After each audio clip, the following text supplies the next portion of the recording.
함께 세워가는 하나님 나라라고 하는 제목으로 오늘 말씀 좀 나눠보도록 할게요. 느헤미야라고 하는 이 성경 총 13장으로 구성되어진 이 성경의 구조가 이래요.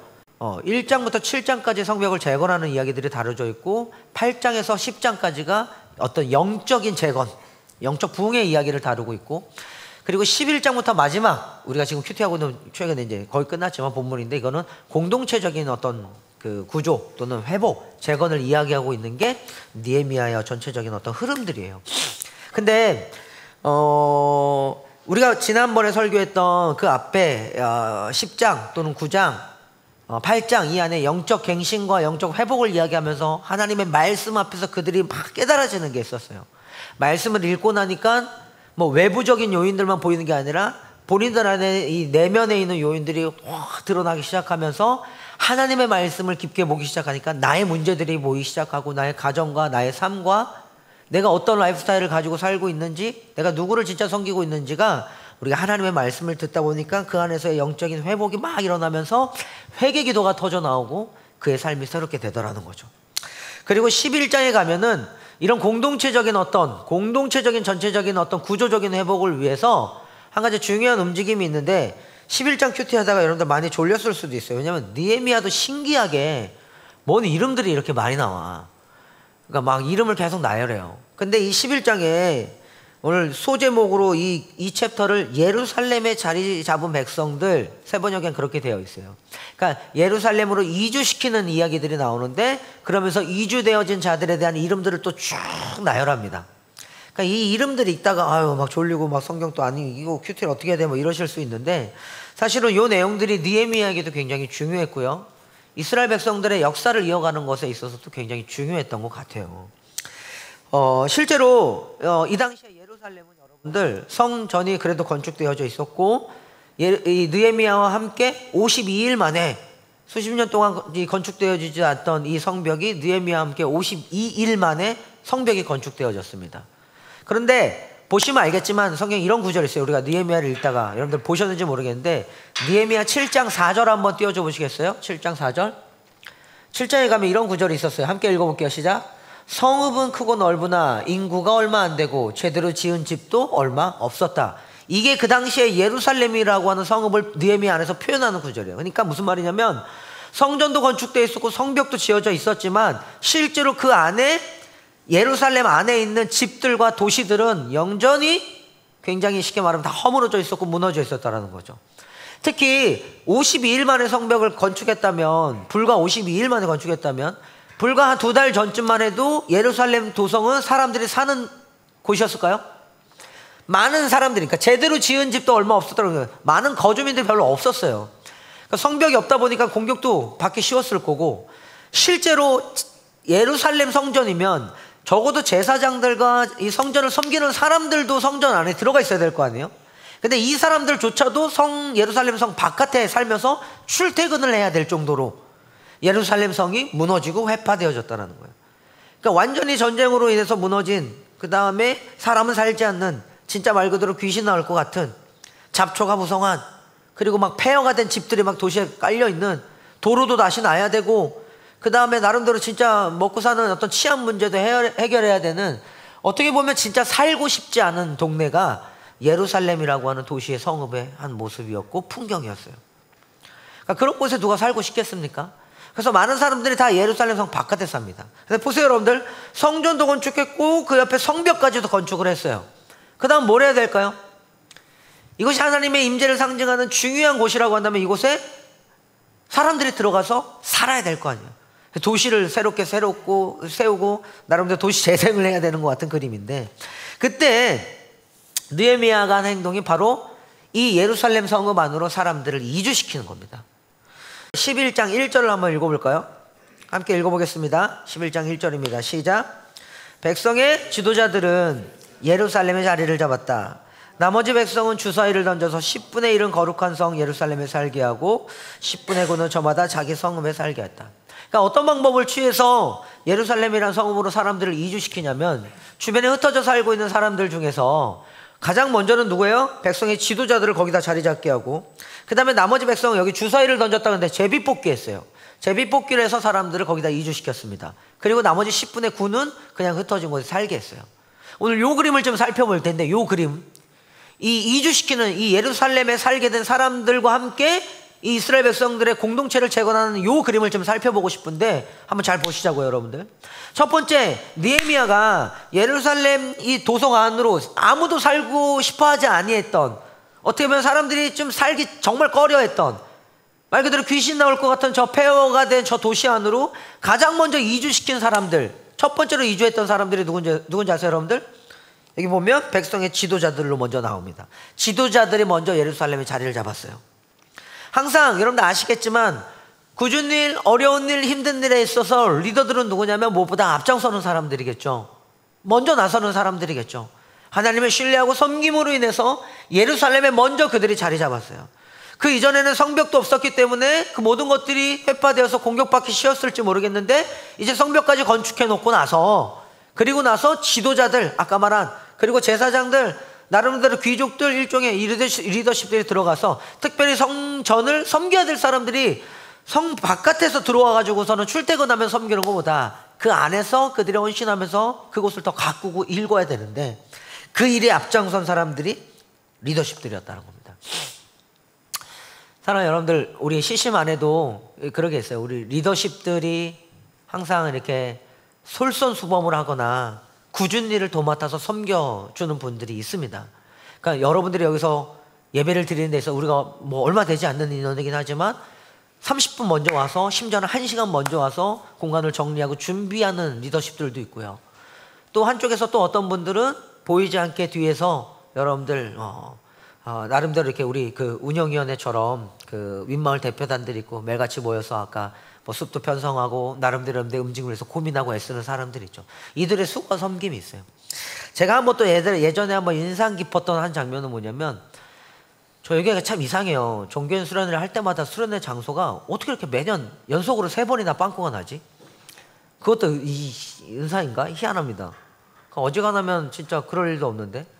근데 작년 여름 같은 경우도 우리 정우이와 함께 갔던 수련회, 그 말리포에서 여러분들 그 겨울에 말리포였고, 그 청포대라고 말리포 근처에 또 다른 해수욕장이 있었어요. 거기서 수련회를 하는데, 그 청포대 해수욕장을 예약하기 전에 다른 곳을 원래 예약했는데 그게 다 날아간 거예요.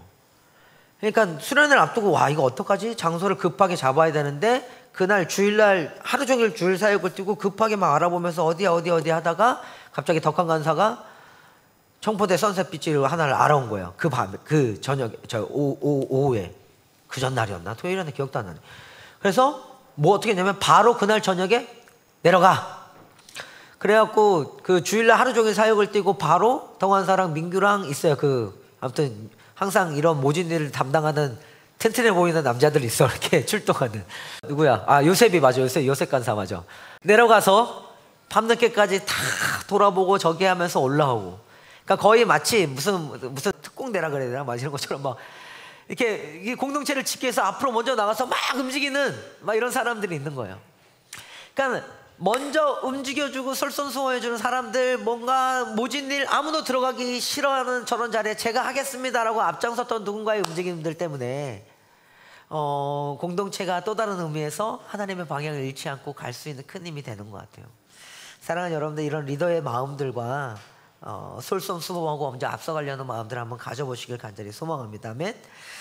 그리고 나서 다음 장면이 좀 재밌는데요. 나머지 백성들이 있어요. 이제 지도자들이 먼저 모범을 보여서 예루살렘 성전 안에 들어갔다면, 다른 사람들은 어떻게 주민들을 채우냐 봤더니 여기 나오면 뭐라고 나오냐면 제비를 뽑았다고 해요. 나머지 백성은 주사위를 던져서 10분의 1은 거룩한 성 예루살렘에 살게 하고 10분의 9는 저마다 자기 성읍에 살게 하였다. 그러니까 제비를 뽑았다고 합니다. 근데 여러분들, 이 제비 뽑기라고 하는 게 성경에, 저 신학교 때는 성경적 원리라고 우리가 그걸 믿고 있어서 심심하면 제비를 뽑아서 하나님의 뜻을 저희도 구해본 적이 있어요. 어느 시점이 딱 지나니까 제비 뽑기를 별로 안 하게 돼. 자, 이런 중요한 결정을 여러분들은 제비를 뽑아서 하고 싶습니까? 아니면 여러분들의 이성과 판단으로 생각해서 가장 효과적인 것을 결정하고 싶으십니까? 어떤 걸 선택하고 싶어요? 제비를 뽑는다, 아니면 그래도 내가 분석하고 판단해서 나름대로 이걸 효과적으로 가장 확률이 좋거나 가장 쉽게 말하면 가능성이 있는 것에 난 투자를 하겠다. 여러분 상식적으로 어떤 걸 생각하겠어요? 당연히 기본적으로 우리는 이 내가 생각하고 어떤 정보와 데이터들을 다 모아서 가장 가능성 있는 것들을 취할 텐데, 가끔 성경에 보면요, 하나님의 뜻을 구할 때 이렇게 제비를 뽑는 경우가 종종 있어요. 대표적으로 여호수아와 함께 땅을 분배할 때 제비 뽑았어요. 땅 분배. 아니, 이스라엘의 그 중요한 땅을 분배하는 걸 제비를 뽑았다고? 그다음에 또 하나, 예수님이 12제자 가룟 유다가 죽고 나서 나머지 12번째 제자를 뽑을 때도 뭐예요? 제비를 뽑았어요. 아니, 그 중요한 이 제자를 뽑는데 제비를 뽑았다고? 그러니까 이 제비 뽑기라고 하는 게 사실 구약에서부터 내려왔던 나름대로 랍비들과 이 유대인들의 전통일 수 있는데, 생각해 보세요, 여러분들. 그럼 우리도 그럼 하나님의 뜻으로 제비를 뽑아서 한번 결정해 봅시다. 제가 이 설교 준비하면서 지금 완일산 경인사 설교 듣고 있는지 모르겠는데, 보세요. 예루살렘으로 이렇게 이주시킨다라는 거 보니까 경현 집사님이 제주도 내려가기 전에 이런 얘기를 한 적이 있어요. 윤 목사님이 우리 보고 제주도를 가라 그래서 우리를 제주도로 강제로 이주시킨 것처럼 마치 이렇게 표현하는데, 제가 보기엔 집사님이랑 완일산 경현 집사님도 제주를 가고 싶어 하신 것 같았거든요. 근데 어쨌든 윤지 목사님이 왜 우리를 가라고 하셨을까? 막 이런 마음에. 근데 생각해 보자고요, 여러분들. 완일경 집사님이 지금 까설모 제주도에 있지만 1년 살이 하시면서 진짜 송도에 있는 집까지 그렇게 연세로 돌려가면서 나름 고민하면서 가셨는데, 생각해 보세요. 여기 중에 만약에 누가 제주도로 갈 것인가, 내 사업과 직장 다 멈춰놓고 이 사역을 위해서 누가 제주도로 갈 것인가, 그걸 우리 한번 제비를 뽑아서 한번 결정해 봅시다. 그래, 뽑았어. 근데 갑자기 얼마 전에 천안으로 이상한 유연은 애가 뽑혔어. 하나님의 뜻으로 우리 다 기도하고 했어. 갈래? 라는 거죠.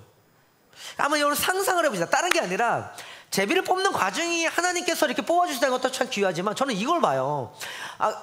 이 제비를 뽑고 났을 때 쉽게 말하면은 아무도 별로 가고 싶어 하지 않을 수도 있었던, 한편으로는 보세요. 그냥 일단 겉모습으로만 봤을 때는 진짜 그 폐허가 된 그 성읍에, 그 도시에 하면 얼마나 할 일이 많겠어요. 집도 줘야 돼, 길도 내야 돼, 잡초도 다시 뽑아야 돼, 막 모든 걸 다 정비해야 돼, 청소도 얼마나 해야 돼.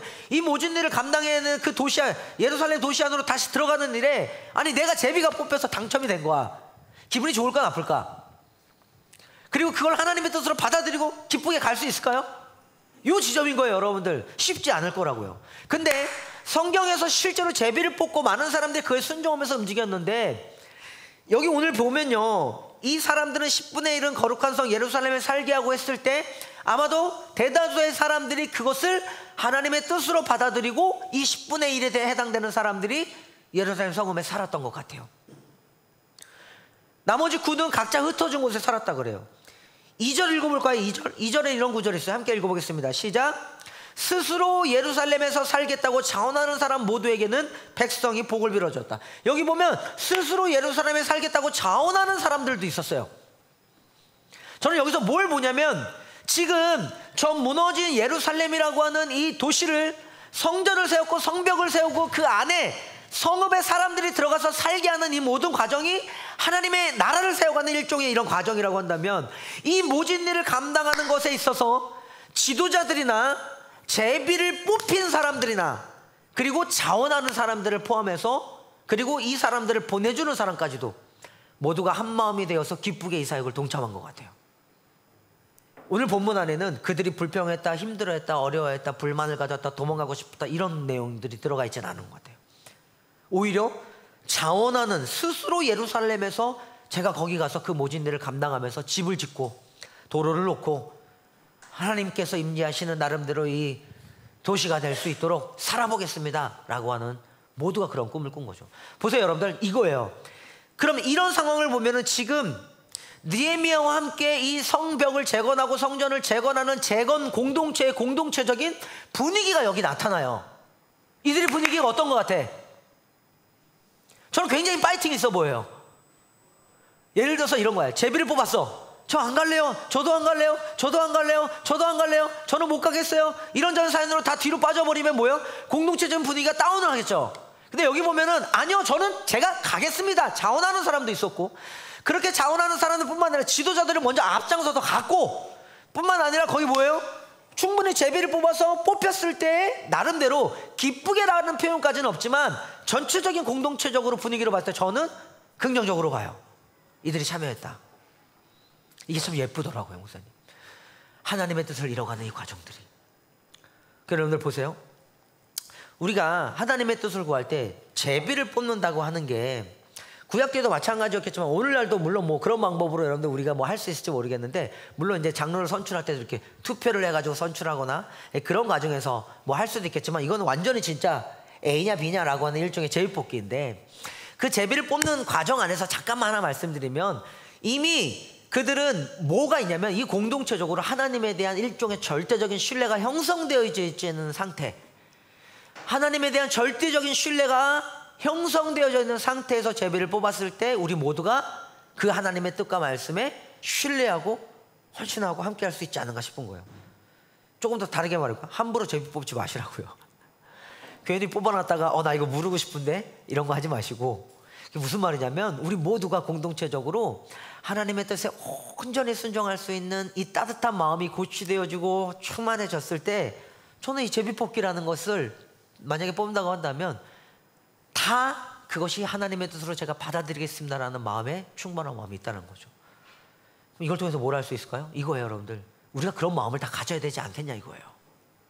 내게 허락하신 주님의 모든 일들이 만약에 진짜 제비를 뽑아서 제주도 갈래? 이럴 일은 없겠지만 그렇게까지는 안 합니다, 저도. 여러분들 아무리 그렇게 하겠어요. 근데 좀 이 성경 본문에는 그렇지만 꼭 그렇지 않더라도 저와 여러분들의 삶에 하나님의 뜻에 대해서 언제든지 기쁘게 순종하면서 거기에 주님의 뜻이 있다고 한다면, 내가 그런 모진 일, 그래 어렵고 힘든 일이 있더라도 나는 거기에 그렇게 가겠습니다라고 하는 일종의 하나님의 뜻에 순종할 수 있는 따뜻한 마음들이 저와 여러분들 안에 있기를 간절히 소망해요.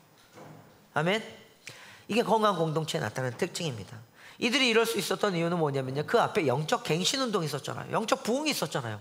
그러니까 은혜와 함께 이들의 마음과 심령이 충분하게 고취되어졌단 말이에요.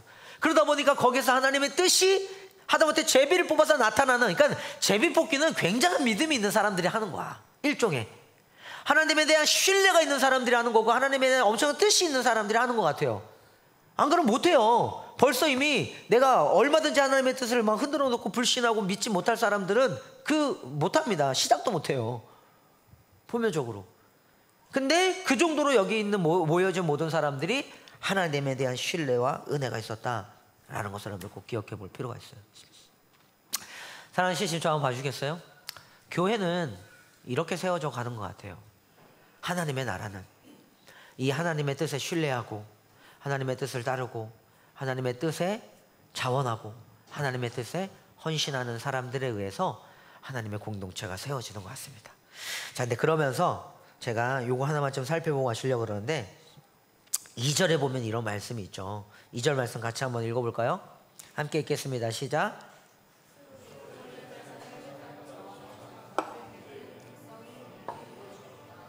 여기 보면은 이렇게, 그러니까 자원하는 마음을 가지고 그 모진 일, 그 고된 일, 때로는 가고 싶어하지 않은 곳일 수도 있어 보이는 그런 곳에, 그러니까 느헤미야 공동체가 얼마나 힘있고 따뜻한 게 느껴지냐면, 저들은 저기를 뛰어든 사람들이었어요.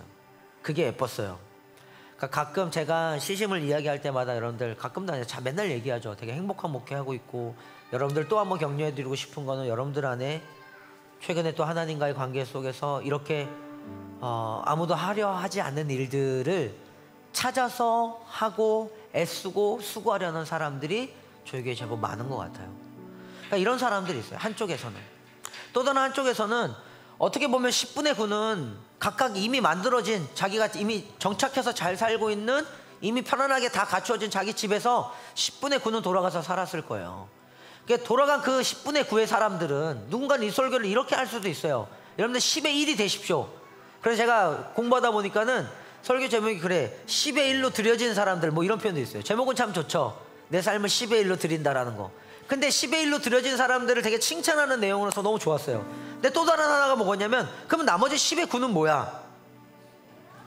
그러니까 쉽게 말하면 예루살렘에 제비도 뽑히지 않았고 자원하지도 않았고, 그냥 바깥으로 쉽게 말하면 원래 살던 대로 편안한 삶을, 그냥 일상을 그냥 그대로 돌아가면서 살아낸 이 사람들은, 저 보세요 여러분들, 실패한 사람들입니까? 그들은 신앙이 약한 사람일까요? 그들은 믿음이 연약한 사람들일까요? 이런 거예요. 10의 1로 드려진 사람들, 지도자들, 자원하는 사람들만 믿음이 대단한 사람들이고 그들만 하나님을 뜨겁게 사랑하는 사람들이고, 저 흩어진 그 자기 각자 살 집으로 돌아가서 그곳에서 살고 있는 이 사람들은 하나님을 사랑하지 않는 사람들일까? 라는 거죠. 근데 성경은 그걸 그렇게 구분해서 이야기하고 있지 않아요, 오늘 우리에게. 그래서 제가 이걸 공부하다 보니까 오히려, 여러분들 온누리교회 하영주 목사님이 옛날에 이 본문을 가지고 설교하셨는데 이런 어떤 해석을 하셨는데 저는 그게 너무 좋은 것 같아요. 그게 뭐냐면, 보세요. 여기 보면 예루살렘에 들어가고 싶다고 자원했던 사람들이 있었어요. 이들이 누구냐면, 하영주 목사님 이거를 선교로 이야기하는 거예요. 쉽게 말하면 보내지는 자들이에요. 아무도 가고 싶어하지 않은 땅으로, 아무도 가고 싶어하지 않는 나라로, 어떻게 보면 제주도로 보내진 우리 두 분의 집사님들처럼 그냥 말 그대로 그 가고 싶어하지 않은 그곳으로, 누구도 바라보지 않는 그 땅으로 파송되어진 일종의 선교사님 같은 사람들이에요. 그들은, 어떤 사람들은 자원해서 주님의 나라를 위해 그곳을 세우기 위해서 그쪽으로 갔고, 어떤 사람들은 심지어는 그 훈련하고 트레이닝 받아서 그곳으로 보내기도 했고, 말 그대로 현장으로 투입된 사람들입니다. 근데 나머지 10분의 9로 불려지는 그 사람들은 뭘 한 줄 아세요? 여기 보면 이래요. 스스로 예루살렘에 살겠다고 자원하는 모두에게는 백성이 뭘 했다고요? 복을 빌어줬다 그래요. 저게 원어로는 칭찬해줬다는 의미기도 해요. 그들을 격려해줬다라는 거예요. 이거를 하영주 목사님 뭐라고 그러냐면, 쉽게 말하면 보내는 선교라 그래. 무슨 말이냐면, 파송되어져서 현장에서, 치열한 현장에서 노동하고 수고하고 애쓰면서 집을 짓고 길을 놓으면서 이 도시를 세워가는 사람들도 있는가 하면, 그 성벽 바깥에서 그들을 격려하고 칭찬하면서 그들을 또는 지원하고 그들을 응원하는 사람들도 있다고요. 사람들, 저를 보세요. 선교는 이 두 개가 동시에 하나가 되어서 함께 이루어집니다. 어렵고 모진 일에 일하고 애쓰는 사람들이 있는가 하면 그들을 격려하고 칭찬하는 사람도 있다고요. 이 두 그룹이, 보내진 사람들, 보낸 사람들, 이 두 그룹이 모두가 하나님의 나라를 이뤄가는 하나님의 사람들이라고요. 이게 선교예요. 하나님이 일하시는 방법이에요. 그럼 오늘 봅시다. 교회 공동체도 마찬가지 않을까요? 저와 여러분들의 삶 가운데 하나님의 나라가 세워지는 가운데, 알아요. 어떤 누구는 진짜 현장에서 필드를 뛰면서 움직이는 사람들이 있는가 하면, 어떤 사람은 뒤에서 기도하면서 그들을 지원하고 격려하면서 애쓰는 게 있어요. 격려가 뭐겠어요, 여러분들? 따뜻한 말과 칭찬도 격려입니다. 우연히 찾아가서 응원해 주는 것도 격려예요. 조용히 뒤에 가서 맛있는 거 하나 사주는 것도 격려예요. 어저께 있었던 수많은 사역들, 우리 교회 3가지 사역들이 동시에 터졌습니다. 관심을 가져달라는 것도 격려입니다. 격려였다고요. 제가 덕한이랑 저 2가지 마음이 동시에 들었어요. 서핑을 가는 건데 주일을 앞두고 서핑을 하는 거니까 나는 노는 건가? 양양까지 가서? 그러니까 여러분들한테, 목사님 어제 서핑 갔다 오셨죠? 그러면 내가 사역을 하고 온 거니까 네, 의미가 있었어라고 얘기했는데, 한편으로는 재밌게 놀았거든요. 사실 날이 너무 좋았어. 파도도 막 중급이었고 막, 그래서 이야. 근데 사실은 우리 안에는 거기에 쉽게 말하면 가난한 청년들 또는 이런 청년들을 만나고 싶은 마음에, 우리 덕황 간사님이 위켄드 서프라고 해서 열어서 토요일 날, 왜냐면 직장인들 때문에 열어준 거예요. 그 CS 사역이에요. 크리스천 서포트 사역인데, 거기에 덕황 간사님이 해서 한 7, 8명이 참석을 했고, 그래서 이 사역을 좀 처음 만들어진 사역이다 보니까 지원하기 위해서 함께 했단 말이에요. 그래서 근데 사실 여러분들, 저는 체력적으로 정말 바닥을 친 상황이었습니다. 지난 한 주 몸살이 있었고, 그 와중에 네트워킹 파티하면서 그 다음날 있어 잠을 계속 못 자고 있었고, 그리고 그 서핑 가기 바로 직전까지도 전날 금요일 밤에 4시간 자고, 그러니까 금요일 하루 종일 거의 그냥 진짜 하루에 밀린 잠을 몰아자는데 3번을 끊어 잤어요. 자고 일어나서 잠깐 있다가 또 자고 일어나서 또 자고, 그리고 나서 그렇게 4번째 잠을 잔 게 밤에 해서 조금 체력 보충해 놓고 나서 새벽부터 서울 올라가서 차량 운행해가지고, 그러니까 카풀해서 지원해줘야 되니까 같이 양양 찍고, 그 다음에 하루 종일 파도하는 걸 이렇게 보면서 뒤에서 막 밀어주고, 그 여러분들 있어요. 서핑하면 뒤에서 밀어주는 거 장난 아니에요. 힘들어. 밀어주고, 물론 재밌게 놀았습니다. 저녁 먹고 마지막 나눔까지 하고 기도하고, 홍대 갔더니 돌아와서 서울에 이제 집에 다 데려다 준다고 홍대를 갔더니 12시야. 집에 왔더니 1시 반이에요. 오자마자 그냥 씻지 못하고 바로 누워서 잤어요. 그리고 아침에 와서 주일로 왔단 말이에요. 그러니까 어떻게 보면 저도 한편에 바닥을 치는 이런 장면인데, 저도 제 마음에 다른 게 있는 게 아니라 그래도 우리 간사님이 제레미 목사님과 함께 한국 안에서 다음 세대 사역을 섬기기 위해서 뭔가 애쓴다는 마음이 있다 보니까 그냥 뭐래도 하고 싶은 거예요. 나름 제 판단에는 가장 모진 일이 거기 갔다 오는 거였어요. 저한테는 단순히 그냥 서핑하고 싶어서 혹시라도 그렇게만 생각한다 여러분들 진짜 오산이에요. 절대 아닙니다. 그런 게 아니라 그나마 가장 모진 일이 저한테는 저기였다고요. 워라벨, 동시에 서울에서는 워라벨 사조 모임이 있었고요, 여기에서는 정재가 1년에 한 번씩 하는 나랑 노래의 듀오라는 굉장히 의미 있는 사역을 했어요. 사실은 이 자리에 가장 오고 싶었어요. 정재와 함께 했던 이 1년의 사역들이. 알코아 거기에 굉장히 참 우리 상혁이, 시은이 함께하는 팀들 막 다 범트 소울이 와서 막 세션 해주고 이 아이들 막 챙겨주는, 이게 너무 귀해서, 그래서 고기라도 사줘야 될 거 아니야. 식당 예약해서 밥이라도 먹으라고 안내해주고 이러면 이게 격려예요. 칭찬이라는 거라고요. 그 사역이 이루어지는 거에 관심을 가져주고 하나님의 나라가 세워지는 곳곳의 일들에 현장과 필드에서 뛰는 사람도 있겠지만, 한쪽에서는 그들에게 관심을 가져오는 사람들이 하나가 되어서 하나님의 나라를 이뤄가더라고요. 제주도에서 완일산에 개원이나 까사 놀면 그분들은 뭐하러 거기 갔을까요? 진짜 좋아서 놀러 가신 것도 조금 있어요. 조금. 근데 그러기에는 이들의 삶이 그런 거예요. 편하게 그냥 송도에서 살지. 그래서 경현 전사님 집이 안 나가니까 나가기 이틀 전에 하나님 나 안 갈래요, 다 뒤집어 엎을 정도로, 가기 싫다고 할 정도로. 그러니까 하나님이 바로 응답해 주셔가지고 그 다음날 30분 만에 계약이 2개가 동시에 들어온 거예요. 그리고 가게 됐잖아요.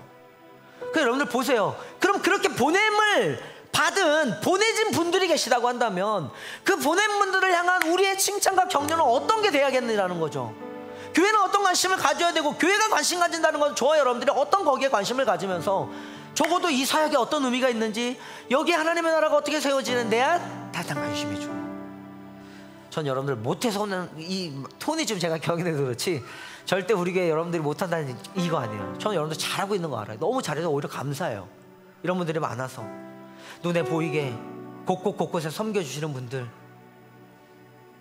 막 얘기하고 싶은데 얘기하면 그분들이 민망할까봐 물질로도 또 막 시설 막 갖다 놓고 막 챙겨주시고, 그러면서 함께 보이지 않게 또는 무명으로, 어떤 분은 진짜 뭐 어떻게 했는지도 모를 정도로 지난주에는 저희 그 어린이 마을 교사들 막 회식하고 그랬거든요. 그러니까 이런 격려와 칭찬과 함께 하나님의 나라가 세워지더라고요.